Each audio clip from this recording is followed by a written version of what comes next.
She fell out of the sky like the universe had tripped.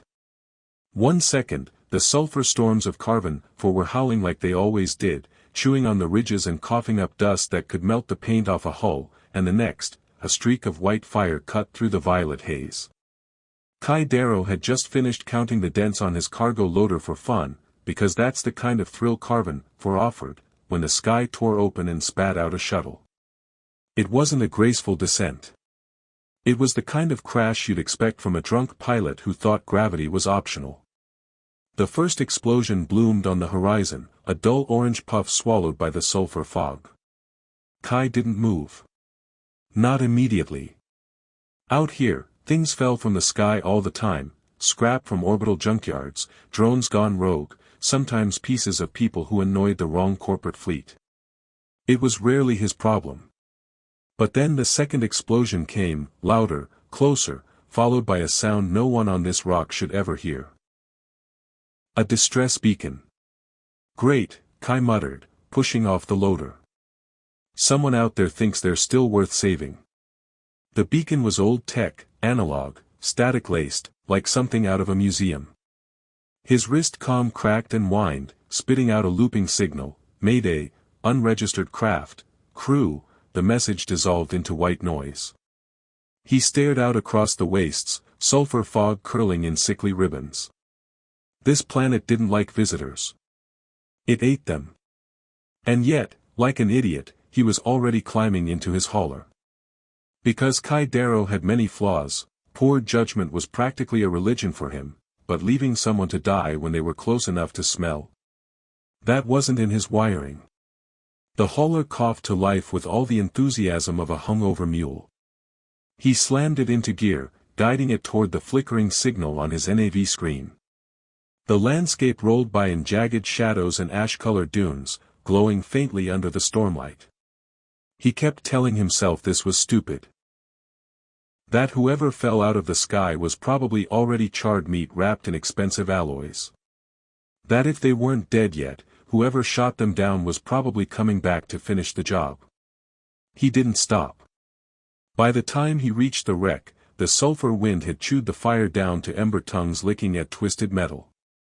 The shuttle had buried itself nose first into a dune, leaving a scar like a claw mark across the ground. Kai grabbed his respirator, pulled the hood over his head, and stepped into the heat haze, boots sinking into the ash. The hatch was half melted, the cockpit crushed like a tin can under a boot. He scanned for signs of life, expecting nothing, until he heard it. A cough. Weak, muffled, but there. Unbelievable, he muttered, yanking at the hatch until his gloves smoked.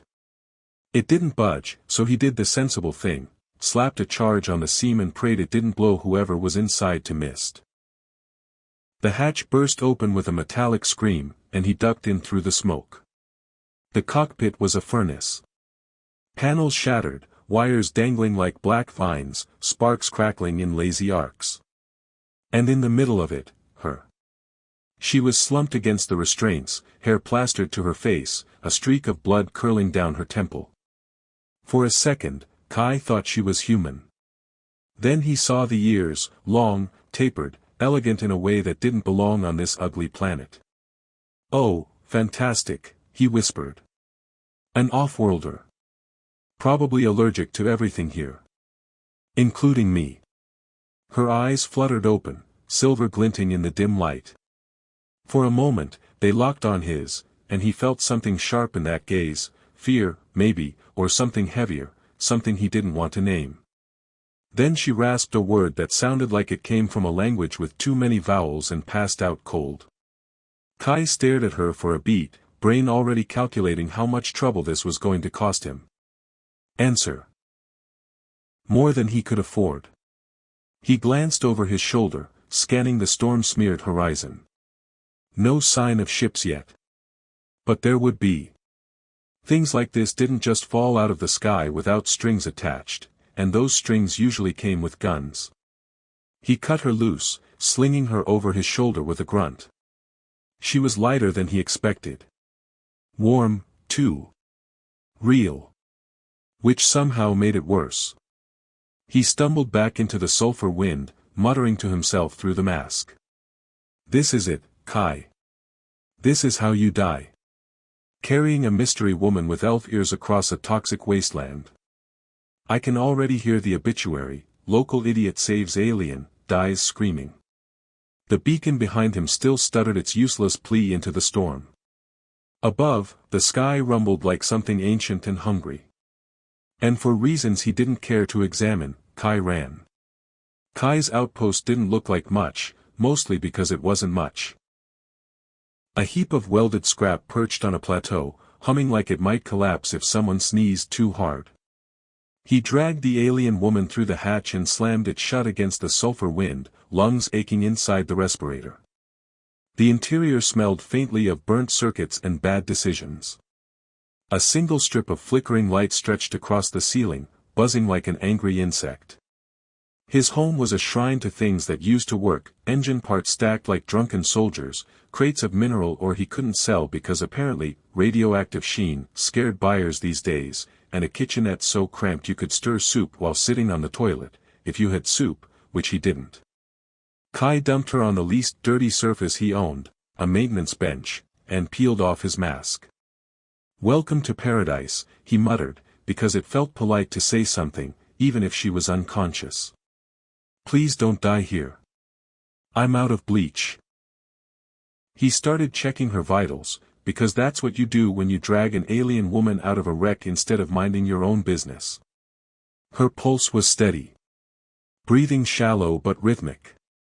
Skin warm to the touch, a shade too luminous for human norms, like someone had turned her blood into starlight. The ears, those delicate, pointed arcs, trembled slightly when he brushed against them. Reflex? Instinct? Either way, it made him jerk his hand back like he'd touched a live wire. "Okay," he said, pacing. "You're alive. Good. That's good for you. Less good for me. Because if anyone comes looking, guess who they're gonna find standing next to the mystery girl with the decorative ears? Hint, it's the idiot in the room." He tried to convince himself to dump her outside and let the storm finish what the crash started. Instead, he dug out a med kit older than his career and patched the cut on her forehead with shaky fingers. Halfway through, she groaned. Kai froze.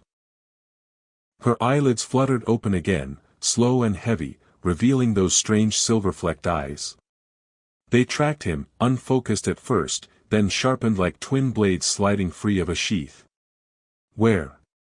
The word was soft, hoarse, shaped in an accent Kai couldn't place. "Great question," he said, throwing on his best grin. "Short answer, my workshop. Long answer, a charming slice of hell called Carven 4. Storms, toxic air, locals with personalities as warm as a cryocell. You're welcome." She blinked at him like he'd spoken static. "Who are you?" "Kai Darrow. Professional bad decision maker." "And you are?" Silence stretched. Her lips parted, closed again. Finally, she said, "Lyra." "Lyra," Kai repeated, rolling the name on his tongue. "That's nice. Exotic. Almost distracts from the part where you fell out of the sky on fire." Her brow knit. "My ship?" He winced. "Oh, yeah. About that. It's kind of, not a ship anymore. More like modern art. Very abstract. Very charred." Her gaze slid away, settling on the wall like it might give her answers. For a second, something sharp flickered in her expression, grief, maybe, but then it vanished under a blank mask. Kai hated that look. He'd seen it on soldiers, refugees, people who'd lost more than they could carry. He grabbed a bottle of water, pressed it into her hand. She stared at it like it was a relic, fumbling with the cap before sipping like every drop was currency. "Okay," Kai said, leaning back against a console that beeped resentfully under his weight.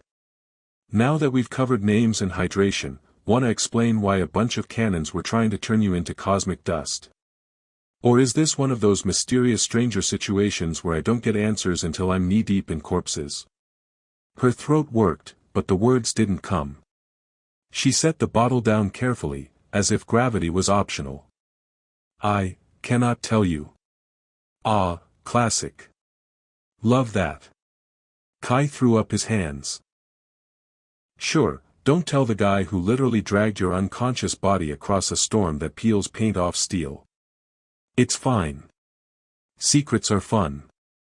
Just, maybe let me know if your enemies like to knock before they blow things up. She flinched at that. Barely, but enough for Kai's stomach to tighten. He ran a hand through his hair, exhaling hard. Look, I don't care if you're running from a jealous ex or an interstellar tax collector.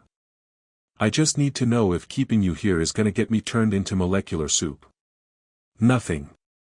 Just that blank, too quiet stare. Kai groaned. Great. Fantastic. I'll add, harboring enigmatic space elf, to my resume. Employers love that. He turned to rummage through a crate for spare blankets, because apparently, basic hospitality was still wired into his DNA. Behind him, soft as static, came her voice. They will come. Kai froze. Slowly, he looked back. Her gaze was locked on the door now, pupils blown wide, like she could already hear engines through the storm. Define they, he said. But she didn't answer.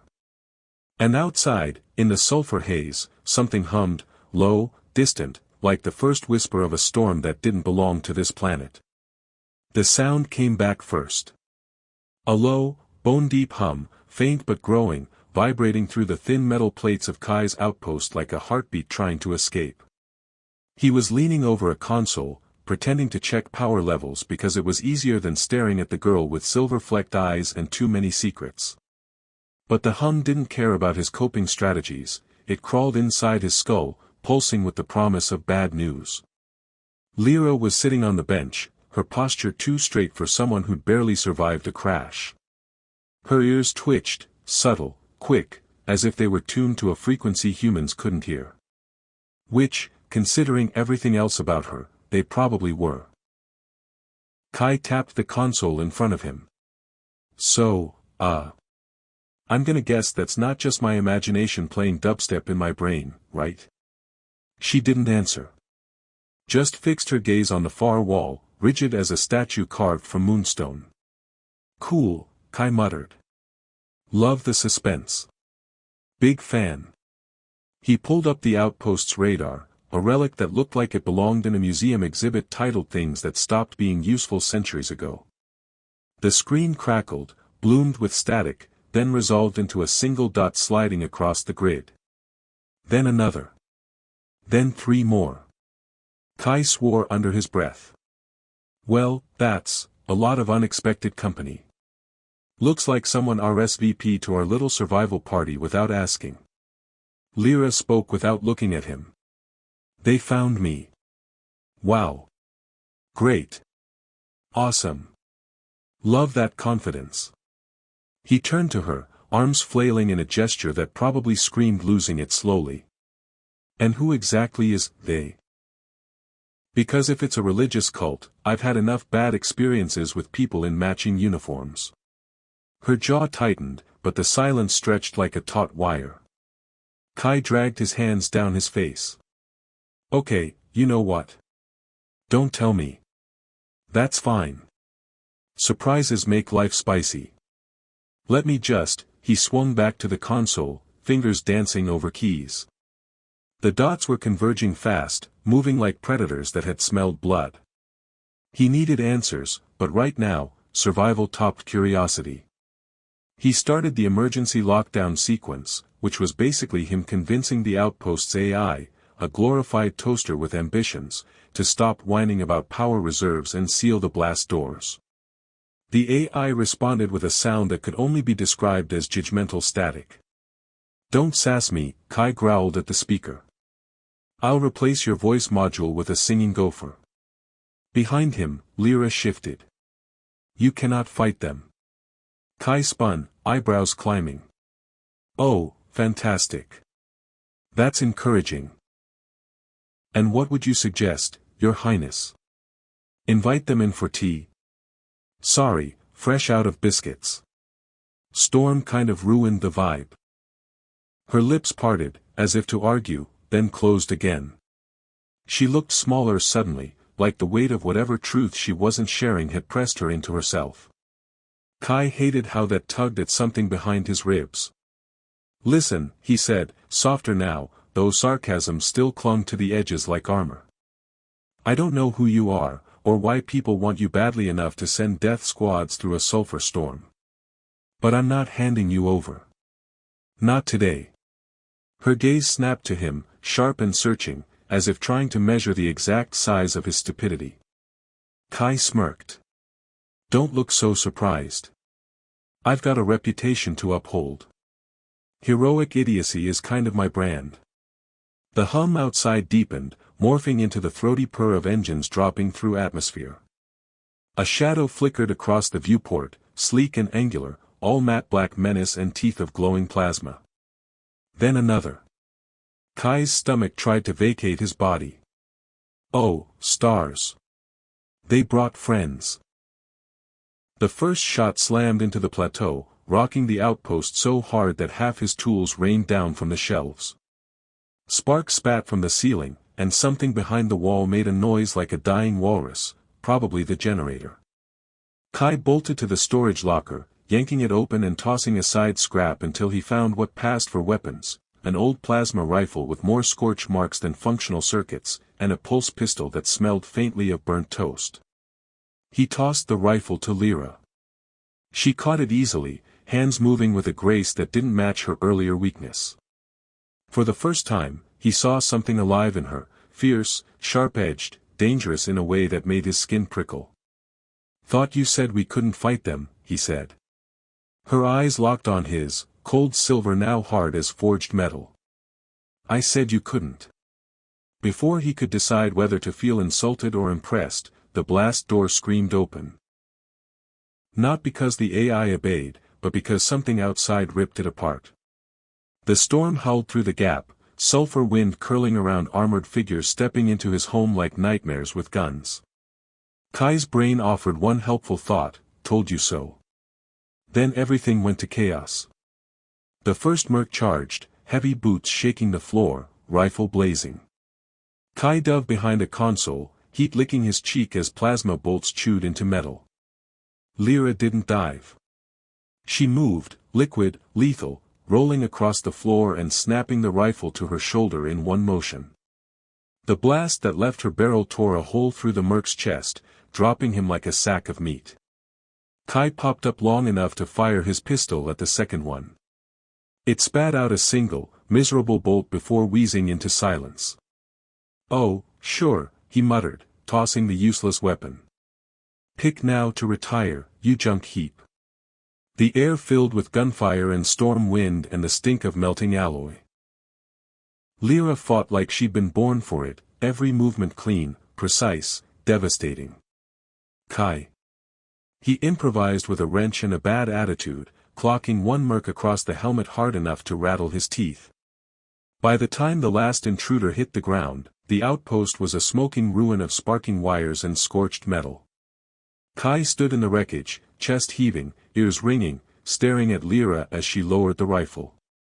Her hands trembled now, not from fear, but something heavier, like anger barely caged. Kai wiped sweat and ash from his face. So. I'm just gonna throw this out there, you're not a diplomat's daughter, are you? Her eyes met his, something dark swimming beneath the silver. She didn't answer. And in the distance, through the storm, more engines roared. Great, Kai said, voice flat. Round 2. Love that for us. Kai had never been a fan of running. Running meant effort, and effort was a slippery slope to responsibility. But when your outpost is reduced to smoking rubble and half the ceiling just tried to kill you, running becomes very fashionable, very fast. He stumbled across the plateau with Lyra on his heels, boots kicking up ash and molten grit. The storm clawed at them, sulfur wind screaming like an angry god, and above it all the distant rumble of engines thickened into a growl. Not one ship. Not two. A pack. The rust bucket Serenade crouched on the landing pad like a half-plucked bird, her hull patched with more prayers than metal. Kai slapped his palm to the hatch panel.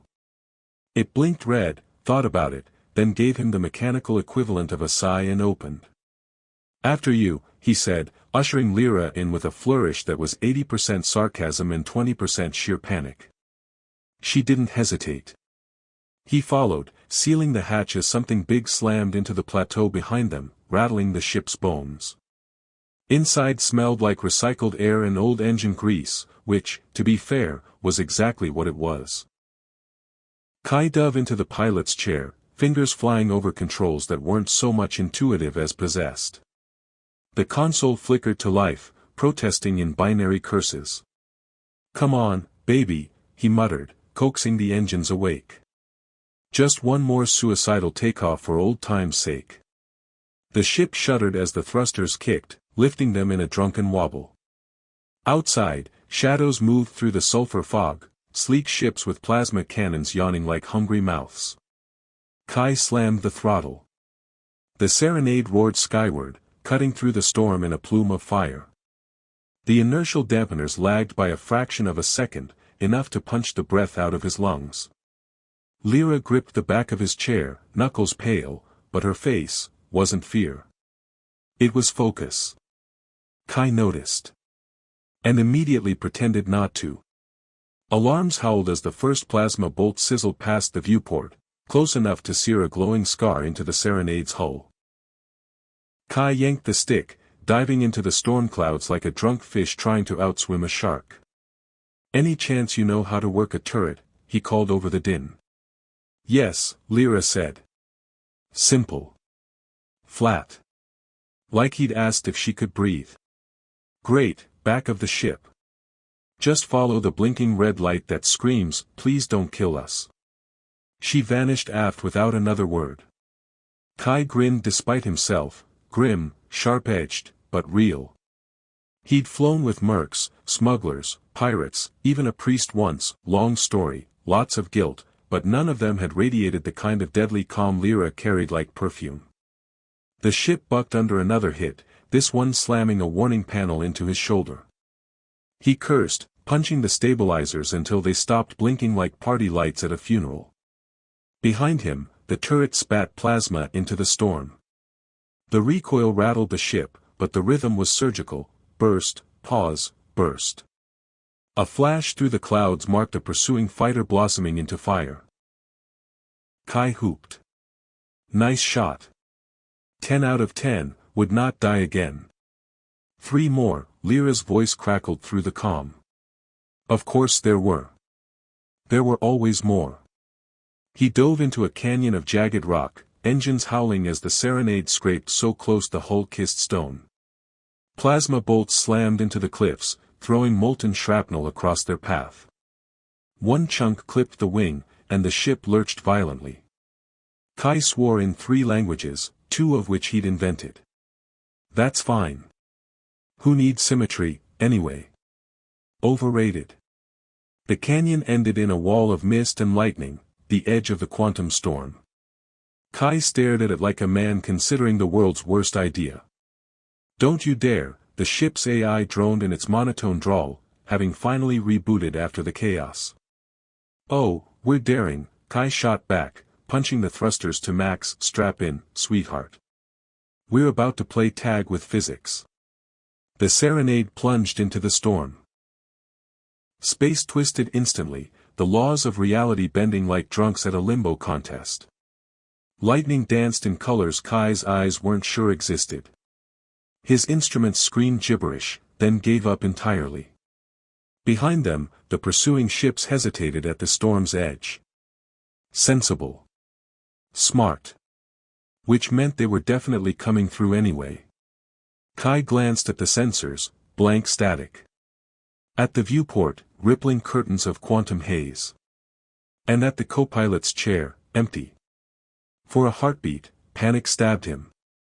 Then Lyra slid back into view, calm as a glacier, strapping herself in like they weren't surfing the edge of oblivion. "You've done this before?" she asked. "Once," Kai admitted. Didn't die that time either. So, you know. Promising trend. She tilted her head, silver eyes glimmering in the stormlight. You are reckless. Flattery will get you everywhere, Kai said, forcing a grin as the serenade bucked like a feral beast under him. Outside, reality twisted again, folding in ways that made his stomach file a complaint with higher authorities. Somewhere behind the distortion, engines snarled, a predator's growl through a warped throat. They followed, Lyra murmured. Kai gripped the throttle tighter, teeth bared. Of course they did. Why make my life easy when we can make it fun? And with that, he dove deeper into the storm, straight toward the place where maps ended and madness began. The quantum storm didn't sound like thunder. It sounded like the universe whispering secrets you weren't meant to hear, hissing, laughing, bending syllables into shapes that hurt your brain if you listened too long. Kai tried not to listen. Tried to keep his focus on the controls, on the way the serenade jolted and twitched under his hands like a half-tamed animal. Navigation is dead, he muttered to no one in particular. Instruments are drunk. Hull integrity is a concept, not a fact. This is fine. Define fine, Lyra said beside him. She was strapped in, perfectly upright, hands resting on her knees like a woman waiting for tea service instead of imminent death. The stormlight carved sharp angles across her face, glinting in her silver-flecked eyes. Kai shot her a sideways look. Fine means we're not dead yet. You'll find it's a low bar, but I'm very committed to clearing it. Outside the viewport, reality twisted into something Picasso might have painted on hallucinogens. Fragments of light swam in liquid darkness. A distant shape shimmered, then split into three, then vanished entirely. Kai didn't even try to guess whether it was a rock or a dying star or a hallucination. He risked a glance at the scanners.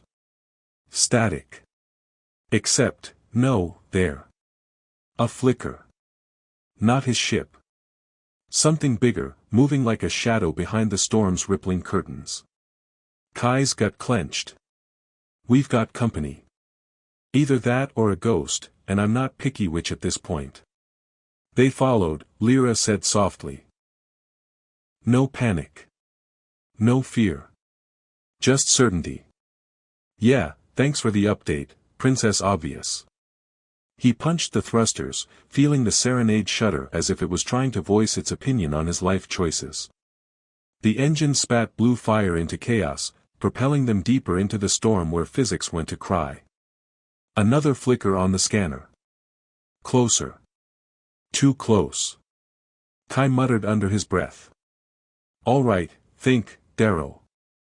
Evasive maneuvers in a quantum field. How hard can that be? He yanked the stick, rolling the serenade through a curtain of light that looked harmless and felt like flying through someone's fever dream. For half a second, the cockpit stretched, literally stretched, like they were inside taffy. His stomach flipped inside out, and Lyra's voice cut through the distortion, calm as ever. This storm is unstable. Wow, thank you for the science lesson. Really helpful under fire. His voice rose into a ragged laugh. What's next? You gonna tell me water is wet? A plasma bolt ripped past the viewport, so bright it burned an afterimage into his vision. Kai swore loud enough to make the AI hiss disapproval from the overhead speakers. Hostile ships detected, the AI droned, as if Kai wasn't painfully aware of that fact. Really? He smacked the console. What would I do without you, genius? The AI made a noise that sounded suspiciously like a scoff. Lyra's hand darted to the auxiliary controls, fingers flying with mechanical precision. Kai blinked, because she didn't hesitate, didn't even ask permission, just started feeding commands into a system she shouldn't understand. How, he started, then cut himself off because that wasn't the most important question right now. What are you doing? Redirecting power, she said without looking up. To what? Her eyes flicked to him, cool and steady. Shields. Kai barked out a laugh, half hysterical. Lady, these shields couldn't stop a sneeze in a spacesuit. But hey, optimism looks good on you. Another shot slammed into the Serenade's flank, jolting them sideways. Panels burst in a shower of sparks. The smell of burning insulation clawed at his throat. Somewhere deep in the hull, something groaned like it was dying, and considering his maintenance history, it probably was. Kai slammed his fist on the console. All right, no more Mr. Nice Pilot. He toggled the emergency override. A feature designed by people who hated safety protocols, and felt the engines scream in protest as they devoured every watt of power the Serenade had left. The acceleration crushed him into the seat, pressed his ribs like a giant's fist.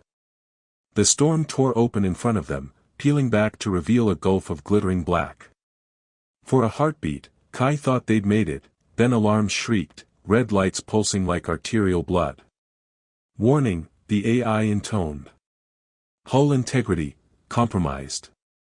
Probability of catastrophic implosion, 87%. Yeah. Kai gritted his teeth, wrestling the controls. Well, probability of me caring, 0%. The shadow behind them lunged closer, he could feel it, even if he couldn't see it, and then Lyra's voice cut through the chaos, low and sharp. There. Kai followed her gaze. A rift shimmered off the starboard bow, like a tear in space held together with moonlight and bad intentions. A jump point. Unstable. Uncharted. The kind of thing pilots wrote warning ballads about. Kai's grin stretched thin and wild. Oh, that is such a bad idea. I love it. He wrenched the stick, swinging the Serenade toward the rift. Plasma fire chased them, bolts slicing past like the universe's angriest fireworks. The engines roared, metal screaming as the ship hurtled into the shimmering wound in reality. And everything went white. For a moment, there was nothing. No sound, no color, just white so deep it felt like drowning in light. Then, as if reality suddenly remembered it had a job, the universe slammed back into existence. Kai's stomach arrived 3 seconds late. His brain arrived with questions it didn't have time to ask because the Serenade was tumbling end over end like a drunk acrobat in zero-G, panels screamed warnings in every shade of red, the AI wailed about structural integrity, and somewhere in the distance something metallic pinged like it had given up hope. Kai gripped the controls, teeth clenched so hard they might fuse. All right, sweetheart, he growled at the ship, you hold together, and I'll. The sentence ended in a grunt as inertia slapped him sideways. Beside him, Lyra sat perfectly calm, harness tight across her chest, eyes fixed on the viewport like she was watching the weather. Kai hated how composed she looked. You all right? He barked, trying to level the ship without converting it into cosmic confetti. Yes, she said simply. Her voice didn't even wobble. Great. Fantastic. Love the enthusiasm. If you could, I don't know, scream a little. Make me feel less like the only one panicking. She tilted her head slightly. Would that help? Emotionally? Yes. Practically? No. But I'll take what I can get. With a final, teeth-rattling lurch, the Serenade steadied, sort of. The stars outside weren't stars he recognized. They burned cold and distant against an ink-black expanse fractured with ribbons of light, like the cosmos had been stitched back together by someone with bad motor control.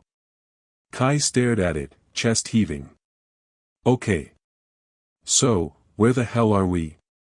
Lyra's gaze stayed on the viewport. Not where they expected us to be. Well, that's, comfort adjacent, I guess. He flicked at the NAV console, but the display offered nothing except a pixelated shrug. Navigation's dead. Comms fried. And, he paused, glancing at the reactor readout. Power reserves at, let's say, impending doom levels. The AI chimed in, smug as a librarian. Energy reserves at 6%. Suggestion, prepare to die with dignity. Kai pointed at the speaker. Not helping. At all. The AI clicked, possibly rolling its non-existent eyes. Lyra unstrapped her harness and rose in one fluid motion, moving toward the system's panel like she belonged there. Her hands skimmed over the controls with unnerving familiarity, pulling up diagnostics Kai didn't even know existed. He frowned. You, seem very comfortable with my ship for someone who claimed to be just a passenger. She didn't answer right away. When she finally spoke, her voice was quiet, precise. Your vessel is primitive, but functional. I can stabilize the power grid. Kai threw up his hands. Primitive? Wow. You save someone's life and suddenly you're getting roasted by royalty. That's gratitude for you. She froze, not visibly, not dramatically, just a tiny hitch in the movement of her shoulders. But Kai saw it. Filed it away. All right, he said, forcing a grin. You stabilize. I'll not die. Division of labor. Perfect.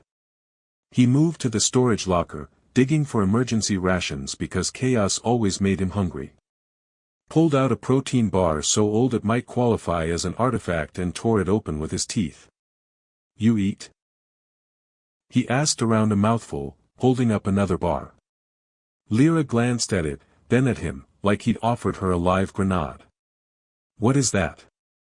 Flavorless sadness compressed into a rectangle. But it keeps you alive. She hesitated before taking it, peeling the wrapper like it might bite. Her nose wrinkled after the first nibble, and Kai barked a laugh. Yeah, welcome to my world, princess. 5-star dining all the way. Her eyes flicked to him, sharp, almost wary at the word. But she didn't correct him. Didn't deny it. Kai leaned against the bulkhead, chewing in silence as the hum of systems slowly evened out. Outside, the strange sky rippled, distant filaments of light pulsing like veins in the dark. So, he said finally, voice casual but not. You gonna tell me why people with very big guns want you gift-wrapped? Or do I have to guess? Lyra's fingers stilled on the console. For a long time, the only sound was the soft thrum of the engines. Then she said, they believe I am valuable. Kai snorted.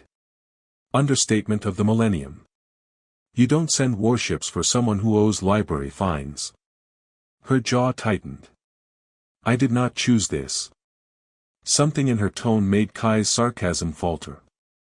He stared at her profile, the set of her shoulders, the way her hands curled slightly at her sides like fists she didn't want to make. He swallowed the questions clawing at his throat and settled for, well, whatever you are, whoever you are, I'm in it now. So you better hope you're worth all this trouble. Her eyes met his then, silver swirling with something heavy, something that almost looked like sorrow. I wish I were not. Before Kai could unpack that, the console shrieked, a sharp, grating alarm that set his teeth on edge. He spun to look. The scanner, dead seconds ago, now pulsed with a single glowing shape. Not a ship. Not a planet. Something vast, curved, like an orbital ring broken loose from its star. Kai's throat went dry. What is that? Lyra's expression barely changed. But her voice did. It dropped low, threaded with steel. Home, she said. Kai stared at her, heart thudding, and realized every bad feeling he'd had since the crash was about to get a whole lot worse. The structure grew as they approached, filling the viewport until Kai's brain gave up trying to scale it. It wasn't a station, stations were practical, modular, ugly. This was something else. Elegant arcs of alloy curved like ribbons of frozen light, spiraling around a central spire that glimmered faintly as if alive. Sections rotated slowly, creating the illusion of movement without chaos. From a distance, it looked serene. Up close, it radiated menace the way a predator radiates hunger. Kai whistled low. That's not in any star charts I've seen. And I've seen some weird stuff. Once got directions from a guy who swore he lived inside a comet. Lyra didn't look at him. It is not in your charts because it was not meant to be. Kai gave her a sidelong glance. See, statements like that? Creepy. Very creepy. Maybe sprinkle in a "don't worry" once in a while. She said nothing. Her posture had gone rigid, like every wire in her body was drawn taut. Kai wanted to make a joke, cut the tension, but his mouth was dry because the serenade sensors were pinging now, and what they read made his stomach clench. So, fun fact, he said lightly, tapping the console. That thing? It's got more weapons than a paranoid arms dealer. And, oh, look, shield strong enough to laugh at me. Guess docking is out unless you've got a VIP parking pass. Lyra's fingers danced across the auxiliary controls. Symbols bloomed on the display, intricate, sharp, nothing Kai recognized. The Serenade's AI stuttered, spat a stream of error messages, then fell silent like it had given up on existence. Kai blinked. What did you just do? Actually, no, how did you do that? And can you teach me before my brain implodes? I spoke to it, she said without looking at him. Spoke to it. Right. Cool. Totally normal. Ships love small talk. He leaned back, shaking his head. I should start charging extra for weirdness. Double rates if your definition of conversation involves hacking alien fortresses. The ship lurched gently, caught by an unseen force. Kai's stomach dropped as the Serenade drifted forward under power that wasn't his. He gripped the armrests. Lyra? Why does it feel like we're being reeled in like a fish? Because we are. Great. Love that. Nothing says, welcome, like tractor beams. Just out of curiosity, what happens if they don't like us? They will kill us, she said flatly. Kai threw up his hands. See, that's the problem with honesty.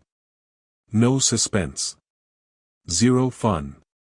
The viewport filled with blinding light as an aperture yawned open in the station's surface, iris petals of alloy peeling back. The Serenade slid into the cavity like a seed swallowed by a metallic flower. Gravity returned with a thud, landing gear clanging against a deck so pristine Kai felt guilty for dripping oil on it. Systems powered down one by one, until the ship sat in silence broken only by the faint hum of atmosphere stabilizers. Kai unstrapped, stretching stiff muscles, and muttered, well, either we just found the future of interior design, or the world's fanciest execution chamber. Lyra rose. Her face was calm, but there was something under it now, a storm Kai could feel even if he couldn't name. Stay close, she said. Oh, don't worry, Kai shot back. I'm basically a decorative shadow at this point. The hatch opened with a hiss, releasing a breath of air that smelled like ozone and something sweet, almost floral. The corridor beyond curved upward in a perfect arc, glowing softly from veins of pulsing light in the walls. It was quiet, too quiet, like the whole place was holding its breath. Kai followed Lyra, boots echoing on the polished deck. His nerves prickled with every step. He wanted to say something funny, break the silence, but the words stuck because the air here felt heavy. Like history pressing down on his shoulders. They reached a chamber that wasn't a chamber so much as a cathedral of glass and steel, a space that stretched impossibly high, lattices arching like the ribs of a giant beast. At the center stood a dais carved from something that shimmered between solid and liquid, and on it, a woman. No, not just a woman. She stood draped in armor that gleamed like molten silver, her hair a cascade of white fire down her back. Her presence filled the room, not by size but by sheer gravity, as if the space bent around her. Her ears swept back in the same elegant arcs as Lyra's, but sharper somehow, more defined, as if declaring something Lyra had tried to hide. Kai felt his pulse stutter. He'd never seen anyone bow, but the way Lyra sank to her knees made it look inevitable, like the pull of a black hole. Her head bowed low, voice soft but clear. Mother. Kai's brain blanked so hard it might have rebooted. He stared between them, mouth working uselessly before sound finally clawed out. Wait. What? The armored woman stepped down, every movement a ripple of command. Her gaze slid to Kai, pinning him like a specimen under glass, then returned to Lyra, and for the first time, the mask cracked. Her breath hitched. Her hand trembled as it rose to cup her daughter's face. Tears slipped down her cheeks like molten stars. "My child," the queen whispered, voice breaking on words that had waited years to escape. "They told me you were dead." Kai took a step back, mind racing through every sarcastic comment he'd made in the last 24 hours. "Oh," he said faintly. "Cool. Great. Love that for me. Totally fine. I just kidnapped space royalty. No big deal." Kai had always hated big rooms, the kind that made you feel like an ant someone might accidentally inhale. This one took the crown. He stood on the edge of the dais like a kid in a school play who'd forgotten his lines, while the alien queen, actual queen, held her daughter like she could will the years of loss to disappear by touch alone. Kai cleared his throat once. Then twice. Nobody noticed. "So, quick question," he said finally. "Does this mean I still get paid for the rescue, or is this more of a thanks and goodbye situation?" 24 armored figures turned their heads in eerie unison. Their eyes glowed faint blue, like LEDs powered by judgment. Kai threw his hands up. "Kidding. Obviously kidding. You guys don't even have money, right? Barter system? Favor tokens? Royal IOUs?" Lyra glanced back at him with an expression that could have melted steel. Somewhere behind it, though, he thought he saw something else, something like relief. The queen spoke then, her voice soft but layered with power that made Kai's bones hum. "You brought her back to me." Kai shrugged, aiming for casual and missing by a galaxy. "Yeah, well, figured someone should. Plus, she kept glaring at me like I owed her a ride. Hard to say no to that." For a second, he swore the queen's mouth twitched, almost a smile. "You saved her life. And so you saved mine." She turned to him fully now, and he felt the weight of it, like being seen for the first time in years. "What do you desire in return?" Kai blinked. "What do I? Oh, no. Nope. Last time someone asked me that, I ended up with a used shuttle and a very angry debt collector." "She means a reward," Lyra said dryly, stepping closer. Her voice was steadier now, but her fingers curled against her sides like she was holding something back. "Take it, Kai. It's custom." Kai hesitated, then smirked. "Okay. How about this, don't kill me. Ever. That's my reward." The queen tilted her head. "A curious request." "Yeah, well, low expectations keep me alive." The soldiers shifted slightly, some version of laughter, maybe, but it broke the tension. And maybe that's why Kai dared to glance at Lyra again. She wasn't glaring now. She was just watching him, like she was trying to solve a puzzle she wasn't sure she wanted finished. When the formalities ended, they led him through spiraling corridors that glowed with veins of light, deeper into the station. He expected chains, an interrogation room, maybe a polite execution chamber. Instead, they brought him to an observation deck that opened into endless stars.